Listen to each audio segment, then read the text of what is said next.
బీన్సా? పొట్టి cricket ఆటల beans పేరుతో ఎవరు లేరు కదా అని అనుకుంటురా?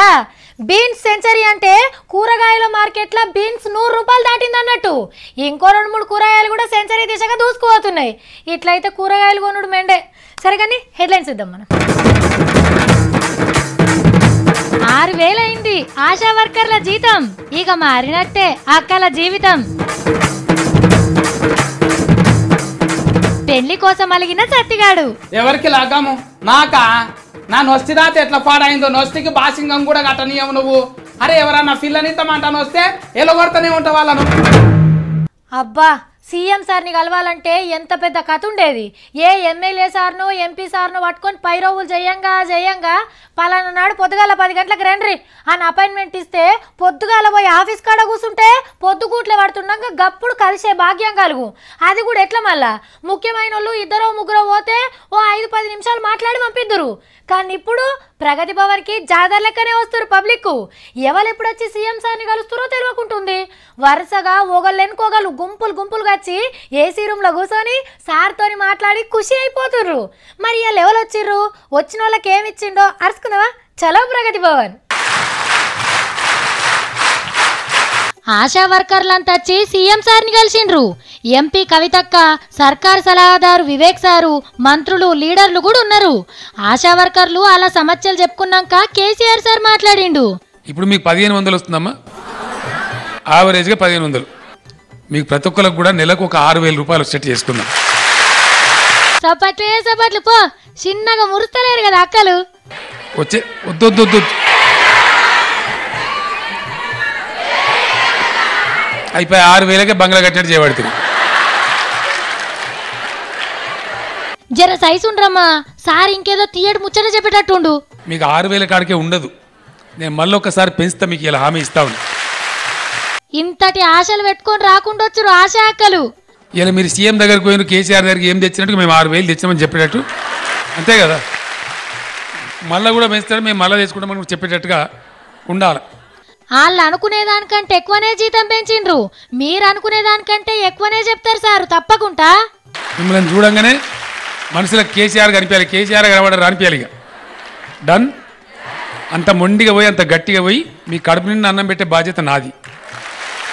తెలంగాణను ఆరోగ్యంగా కాపాడే బాధ్యత మీది. మరి రేపేవాళ్ళకి అదృష్టం ఉందో చూడాలే. అమ్మో, ఆర్మీ అంటే మస్తు పవర్ఫుల్, చాలా సీక్రెట్లు ఉంటాయి.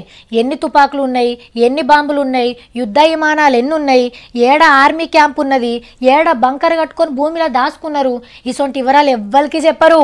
అట్లనే దుష్మన్లకు దొరికినా ఎంత కొట్టినా సీక్రెట్లు మాత్రం చెప్పరు. ఎందుకంటే దేశ రక్షణకు సంబంధించిన విషయాలు ఎవ్వరికి తెలియద్దని అట్లా దాచి పెడతారు. కానీ ఈసారు సీక్రెట్ల కంటే పెద్ద సీక్రెట్ చెప్పినట్టు అనిపించింది నాకైతే. ఈ సార్ పేరు బిపిన్ రావత్, మన దేశం ఆర్మీకి పెబ్బ. జవాన్లకు ఆర్డర్లేసేదే ఈ సారు. అయితే సైన్యాన్ని మంచిగా పట్టించుకుంటలేరు, సరిపోను పైసలు ఇస్తలేరు, తుపాకులు ఎట్లా కొనుక్కోవాలి, దుష్మన్లతో ఎట్లా కొట్లాడాలి అని బాధపడ్డాడు. జవాన్లకు ఖర్చు పెట్టుకున్నాడు వేస్ట్ అన్నట్టు ఫీల్ అవుతుండ్రని చెప్పుకొచ్చిండు పెద్ద జవాను. ఓ దిక్కు బోర్డర్లో ఉగ్రవాదులు రెచ్చిపోవట్రి, పాకిస్తానోడు కయ్యానికి కాల్తుపోవట్టే. అన్ని మంచిగా ఉంటేనే కదా మంచుగడ్డలల్లా మనోళ్ళు మంచిగా డ్యూటీలు చేసేది, సరిపోను పైసలు ఇయ్యాల్సిందే. కానీ గప్పట్లో ఒక జవాను గిసొంటి ముచ్చట్లు చెప్పుకుంటేనే వీడియో తీసి పబ్లిక్లోకి ఇడిచిండు. తిండి మంచిగా పెడతలేరు, పప్పు లేని పప్పుచారు, మాడిపోయిన రోటీలు పెడితే ఎట్లా డ్యూటీలు చేయాలి అని బాధపడ్డాడు. ఆర్మీలుండి తిక్క చేస్తుండు, రూల్స్ తప్పిండు అని డ్యూటీలకు వెళ్ళి తీసేసిండ్రు ఆఖరికి. మరి ఇప్పుడేమో పెద్దసారి కూడా అంతకంటే పెద్ద బాధలే చెప్పబట్టే. అంటేంది, ఈసారి చెప్పింది కరెక్ట్ అయితే జవాన్ చెప్పింది కూడా కరెక్టే అన్నట్టు. ఉన్నది చెప్పినందుకు చిన్నోడు కాబట్టి కొలు కూడా వీకిర్రు. ఇక రేపటి సంది షాయిల చక్కెర తక్కువ వేస్తే మంచిది. 3 చెంచాలు వేసుకున్న కాడ ఒకటే వేసుకుంటే బెటర్. పొద్దు మాపు 2 సార్లు కాకుండా ఒక్కపారి షాయి తాగితే ఇంకా మంచిది. పాలు గ్యాస్ ఖర్చు మిగులుతుంది మనకు. ఇంట్లో మిఠాయిలు తయారు చేసుడు, తీయటొంటలు వండుడు తక్కువ చేస్తే ఇంకా మంచిది. అయినా నా పిసగాకపోతే నేను చెప్తే మీరు ఎందుకు వింటారు? ఏం లేదుల్లా, చక్కెర షేదైంది. రాషన్ దుకాణంలా ఇక చక్కెర ఇయ్యరట. సెంట్రోళ్ళు కొంత పైకం ఖర్చు, మన సర్కార్ కొంత ఖర్చు పెట్టుకుని సబ్సిడీ మీద ఇచ్చేటోళ్ళు. కంట్రోల్ దుకాణంలా కిలకు 13.5 పడేది మనకు. అయితే ఇప్పుడు సెంట్రోళ్ళు మేము సబ్సిడీ ఇయ్యమని చేతుల మీదకి లేవట్టిండ్రు. ఇంకేముంది, మొత్తం మన సర్కార్ మీదనే పడ్డది. అంగట్లో ఉన్న రేటుకు కొని రేషన్ దుకాణాలల్లో అమ్మాలి. ఆడ గొనుడైంది, అదే రేటుకు ఈడ అమ్ముడైందని మొత్తానికి మొత్తం బంధు పెట్టేసిర్రు చక్కెరిచ్చుడే. కాబట్టిగా తెల్ల కారటున్నోళ్ళు బయట 40 రూపాయలు పెట్టి కొనుక్కోవాల్సిందే. అవుగని ఏకదమ్న సెంట్రోళ్ళు ఎందుకు బంధు పెట్టిర్రో, దేశంలా తీపి రోగపోళ్ళు పెరుగుతుండ్రనో ఏమో. మొన్న ఒక దావత్ ఉంటే నేను పోయినా, ఆడికి మా పెద్దమ్మ కూడా వచ్చింది. ఏందే సావిత్రి, ఏందా అవతారం, తీన్ మర్ర ఆర్తలు చదువుతావు, ఆ చెవులు ఆ మెడ చూడు ఎంత బోడకు కొడుతున్నాయో, మెడలో ఒక బంగారు గొలుసు కొనుక్కుంటే ఏమాయే, ఇయ్యాల రేపు ఇవ్వాలని ఇట్లుంటురా, గలని చూడు మనుషుల మొఖాల కంటే నగలు ఎట్లా చూడబుద్ధి అవుతుందో అని అన్నది. ఇక రేపు పెయి నిండా బంగారం ఉంటేనే దావతులకు రావాలి అని కండిషన్లు పెట్టేటట్టున్నారు. ఓర్ నాయనో, అది బంగారమా చింతపండు గంతగానం కొట్టుర్రు. జనవరి, ఫిబ్రవరి, మార్చి ఈ 3 నెలల్లో 123 టన్నుల బంగారం బేరం చేసిండ్రట మనోళ్ళు. 123 టన్నులంటే 1,23,000 కిలోలు. తులాల లెక్కెంబటి లెక్క కట్టాలంటే తెల్లారినా తేలలేదేమో. ఇక పైసలల్లో చూస్తే 32,420 కోట్లు. ఉత్త 3 నెలలనే గంతగానం బేరం చేసిండ్రంటే మనోళ్లకు బంగారం అంటే ఎంత పాయిరమో చూడుండ్రిగా. పెళ్లిళ్ళు, పేరంటాలు, పండగలు, పబ్బాలు ఏదొచ్చినా బంగారం కొంటేనే మనసు తుర్తనిపిస్తుంది ఆడోళ్లకు. ఒక్కొక్కళ్ళు మోయలేనంత బంగారం మీదేసుకొని గుంజుకొస్తారు. అప్పుడే అట్లుంటే ఇక ఇప్పుడు పెళ్లిళ్ళు, దావత్ల జోరు పెరిగే. ఇంకో దిక్కు పోరగాళ్ళ పాస్ పేలు తెరవబట్టే ఇంకెన్ని వందల టన్నుల బంగారం కొంటారో ఏమో పో. కానీ నోట్ల మార్పిడితోని గా 3 నెలలు చేతుల పైసలాడక మనకు మస్తు తిప్పలైంది. మరి వీళ్ళు 1000 కోట్లు పెట్టి ఎట్లా కొన్నారో. అరే పుసుక్కున్న కొత్త నోట్లు కూడా రద్దు చేస్తే ఎట్లా అని బ్యాంకులకెళ్ళి తీసిన పైకని తీసినట్టు బంగారం కొనుక్కుర్రేమో. అన్నా నాకేమన్నా ఉత్తరాలు వచ్చినాయేం చూడు, ఇంట్లో కిందికి వెళ్ళి చూడు, ఇంట్లో ఏం లేదు.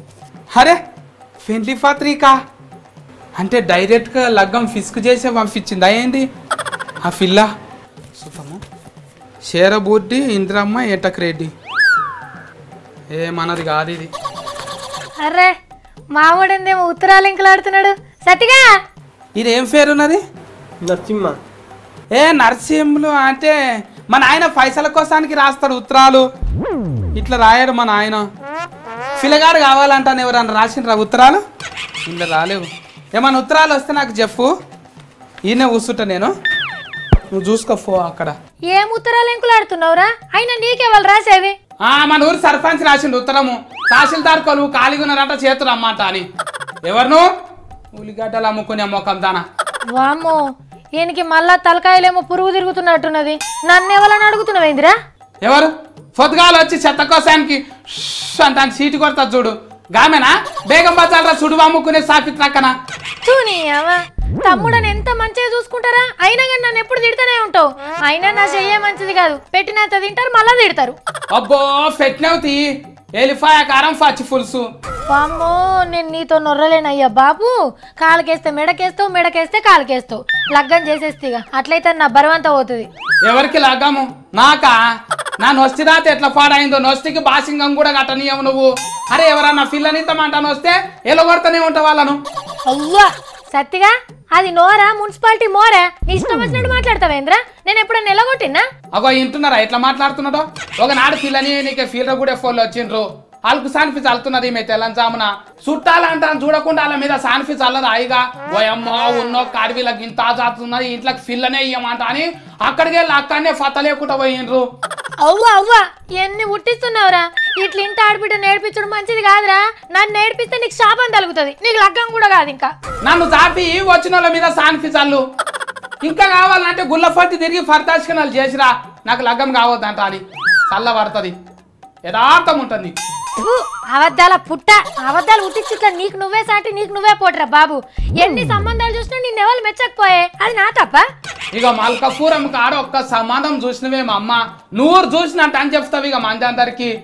ఇక మళ్ళీ వాళ్ళ ఫోన్ నెంబర్ తెచ్చుకుంటది, మా వాడు బూకరోడు మీ పిల్ల చేసి పెడుతుంది అంట అని చెప్పినాక ఇంకొస్తారు. నాకెందుకు ఇస్తారు ఇంకా?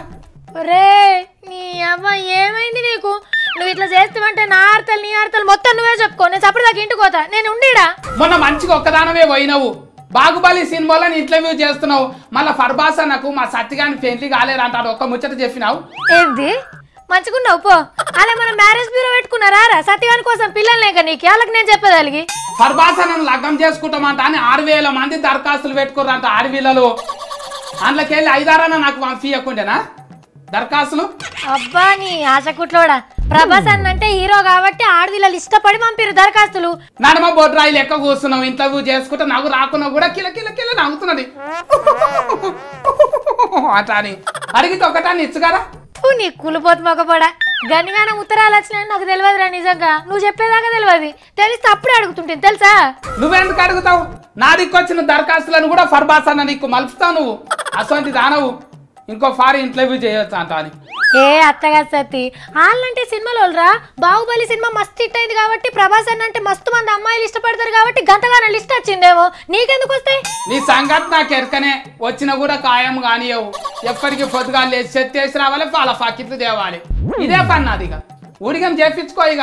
అదిగా సత్తి, కొందరు అమ్మాయిలు గంతే సినిమాలో హీరోలు అంటే మస్తు ఇష్టం ఉంటారా. ఎవరు గొప్ప కనిపిస్తే వాళ్ళకి దరఖాస్తు పెట్టుకుంటారు. మళ్ళీ నేను ఎవరు నన్ను ఏమన్నా అన్న నాక కొట్టినా నా తిట్టినా నాకెందుకు ఇయ్యరు? నువ్వేమన్నా సినిమా హీరోనారా? రేపు మహేష్ అన్ననో ఎన్టీఆర్ దో సినిమా హిట్ అయితే అట్రాస్తారు ఉత్తరాలు. వాళ్ళంటే అభిమానం వాళ్ళకు. పెళ్ళైన వాళ్ళకి దరఖాస్తులు పెట్టుకుంటున్నారు అంట అని చెప్తున్నావు కానీ మళ్ళీ సత్యగానికి లగ్గం కాలేదు దరఖాస్తులు పెట్టుకోమంట అని చెప్తున్నావు. అట్లా కాదు సత్తి, హీరోలు సినిమాలలో చూపించిన హీరోయిజాన్ని బయట కూడా చూపిస్తారని భ్రమపడతారు ఆడవిల్లలు. అట్లా అందుకే అట్లా చేస్తుర్రు. అటు ఇటు చేసి బొంతకు మాస్కేసినట్టు ముచ్చట ముద్దుగానే చెప్తావు కానీ నా నొస్టికి భాషింగం కట్టే ఫిలాన్ మాత్రమే వేయవు. ఇంతేనేమో నా కర్మలు రాసి పెట్టి లేరేమో ఉత్తరాలు రావేమో. అబ్బా నీకు అర్థం కాదురా నాయన. ఇప్పుడు బాహుబలి సినిమా దునియా అంతా ఎరకై పెద్ద హిట్ అయింది కదా. దునియాలో ఉన్న ప్రభాస్ అన్న ఫ్యాన్స్ అందరూ ఆయన ఉత్తరాలు రాసిండ్రేమో. బాహుబలి సినిమాల ఫర్బాస్ అన్నేం పడి బుడ్డ ఏసం వేసిన మంచిగానే ఉంటుండే, హీట్ అయిపోతుంటే. పరీక్ష నాడు అంత మాత్రం ఉంటుంది కదా. ఆ టెన్షన్లో కొందరైతే రాత్రి నిద్రనే పోరు, లేచి దెబ్బ దెబ్బ తయారవుతారు. తినమంటే లేట్ అవుతుంది అని 2 బుక్కలు తింటారు. ఒకటి తీసుకుంటే ఇంకొకటి మర్చిపోతారు. పెన్నులు పెన్సిల్ స్కేలు అవ్వని ఇవ్వని ఆగమాగం చేస్తుంటారు. అసొంటి ఆత్రం లేకుండా కావాలంటే నిదానంగా ఈ వార్త తింటే మీకే తెలుస్తుంది పరీక్షకు ఎట్లా తయారైపోవాలనో. అయితారన్నాడు డాక్టర్ చదువులకు నీట్ పరీక్ష రాష్ట్రాల్లో మంచిగినాలకి ముచ్చట. రూల్స్ చాలా స్ట్రిక్ట్ చేసిండ్రు. జర్రంత ఆలస్యమైనా అసలుకే మోసమైతుంది. పోరగాళ్ళు కుర్తా పైజామాలు పొడుగు చేతుల అంగీలు జిన్ పాయింట్లు వేసుకొని రావద్దు. బూట్లు వేసుకొని టిక్కు టక్కున పోయిండ్రంటే పరీక్షల అడుగు కూడా పెట్టనియరు. చెప్పులు వేసుకుంటేనే మీ సీట్లో కూర్చొనిస్తారు. ఇక ఆడవిల్లలైతే డిజైన్గా పూసలు గుచ్చిన బట్టలు పెద్ద పెద్ద గుండీలున్న పంజాబ్ డ్రెస్లు వేసుకుంటే లోపలికి ఓనియరు. ఎత్తు చెప్పులు వేసుకొని వస్తే ఇడిపిచ్చి ఉత్తకాళ్ళతో పంపిస్తారు. పెన్నులు పెన్సిళ్ళు రబ్బర్లు బొబ్బర్లు ఏది తీసుకోవకుర్రి, అన్ని లోపల సార్లే ఇస్తారట. సెల్ ఫోన్లు చెవుల వైర్లు షిప్పులు బొప్పులు కొండపోతే ఏడుపు ముఖంతో ఇంటికి వస్తారు సుమా. చెప్పాల్సిన అన్ని చెప్పినాం. ముందే ఎండాకాలం ఎల్లం బయలెళ్ళి టైంకి పోయి మంచిగా రాయండ్రి. ఇక ఆల్ ద బెస్ట్. మరి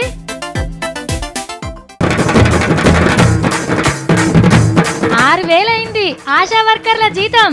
ఇక మారినట్టే అక్కల జీవితం. పెళ్లి కోసం అలిగిన సత్తిగాడు. ఎవరికి లగ్గము? నాకా? నా నొస్తిదాత ఎట్లా పాడైందో. నొస్తికి బాసింగం కూడా కట్టనీయవు నువ్వు.